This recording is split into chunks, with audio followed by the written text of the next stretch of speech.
Good afternoon, everybody. So I was visiting the school kids the other day, a few of the classrooms. I was in the first grade with the first graders. You always like seeing the little guys because you never know what's going to come out of their mouths, so a lot of wisdom sometime. Anyway, this little boy, I always ask them if they have any questions about their religion class or God, anything they're learning, and this little boy in the back raises his hand and he says, Father, does God talk to you? And I said, yes, he does. Does he talk to you? And he said, and I believe him because we have that relationship with God. God created us for himself. My spiritual director always says to me, your heart knows God. Your heart, deep in your heart, deep in the core of your being, you know God. We just lost touch with him over time because of all the distractions and the things of the world that pull us away from him. In fact, in the first reading today, in the book of Hebrews, the author says, and they shall not teach each one his fellow citizens and kin, saying, know the Lord, for all shall know him, shall know me from least to greatest. From least to greatest. They shall all know me. And he goes on to talk about how God has put his laws into our minds and has written them on our hearts. I will be their God and they shall be my people. It's all about relationship. And Jesus today calls these 12 men, out of all the people following him, he picks out 12. And St. Mark says he calls them to be with him. And that's a passage that always jumps out at me. Jesus, when he calls us, he doesn't first call us to do something. He first calls us to be.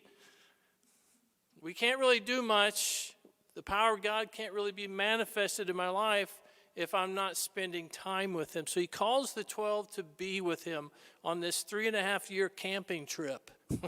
And they're going to get to know Jesus. Why is that so important? Because he knows his time is limited, and these men have to understand his mission and his purpose, because he's going to give them the same mission and purpose. He's going to confer on these 12 the kingdom of God. He's going to confer upon the authority of God. And from those 12 come all of our bishops today. The succession, apostolic succession is what the church calls that. But he calls us all to be with him, not just bishops and priests. He calls all of us to be with him. Why? For a reason, so that he might send them forth. It says he might send them forth to preach and to have authority to drive out demons.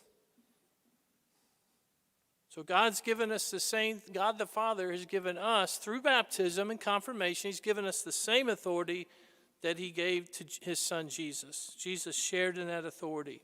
And he gives it to ordinary people, like the 12. Sometimes we may forget these were not always St. Peter and St. Matthew. They were always saints. They were far from it, and they would have told you that if you lived with them. These were 12 knuckleheads. These were some rugged dudes. Most of them were uneducated. Yet that's who he picks. He picks ordinary people. He doesn't need people with degrees, people who are super intelligent or think they're smart. Those are usually the people that get in the way. He needs simple, humble people to do his bidding.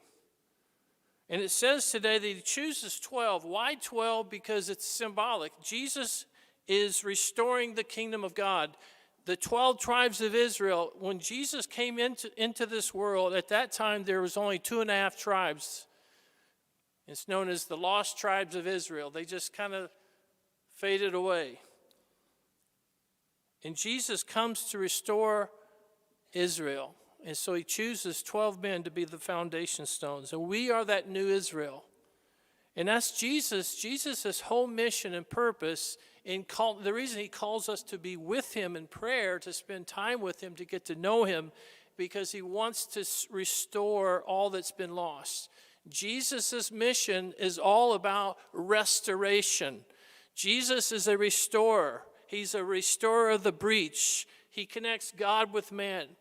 He restores all the things that have been lost in our lives because of our sinful choices. So what is it that you've lost lately? What is it that you're longing for in your own hearts?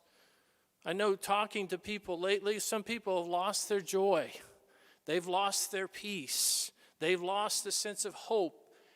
They don't know what the future holds. We live in very frightening times. We don't know what our future holds. And so, but this is where we have to turn. We have to turn to Jesus. We have to turn to God and stop getting so wrapped up in the news. Stop it. Stop. Because I talk to people all the time. They're just, how many hours of news are you watching? Okay? Newsflash. Misinformation, all of them. That's the news the media's created. It's created for a purpose. It's got what's it called? The ratings, right? It's got to build up its ratings. So it's not going to give you something boring. It's going to give you stuff that's going to stir you up. And the news is not what it used to be when it was real news. Now you don't know who to trust. But what I always tell people, it's okay to know what's going on and check the headlines out. But get your news from him. That's the good news. God's got some good news for us, but we need to spend time with him in prayer to get to know him. This is why God created us. This is why you're here on this planet, is to get to know him. Those of you who remember the Baltimore Catechism, right? Why did God create me? To know him, to love him, and to serve him in this life so that I might be happy with him forever in the next. That's why we're here. And sometimes I do it too. I waste too much time with that stupid news because I think, well, I need to know what's going on as a pastor because I need to know what our people are struggling with. Well, I don't need to watch hours of it. Just get the news and turn it off. And make sure you get it from the sources that are most credible sources anyway. So what is it that's been lost for you? What is it that you're longing for lately? What is it you find you need? I know for myself, it's just, Lord, I just need your peace. Because I get anxious too about stuff, if you haven't figured that out yet. So, yeah, we all do. We get anxious, and we get shook up, and it's just, Lord, I just need your peace. I need rest. I'm tired. I just need to pull away and just spend time with you today. We need to do that every day. And when we do that, that's where you're going to find yourself restored. You're going to find that joy and that peace and that sense of hope. And you get to where after a while, come hell or high water, it really doesn't matter. Because in the end, God's in control. God's in the midst of all the craziness we see out there right now. It may not seem that way, but he is. He's with us.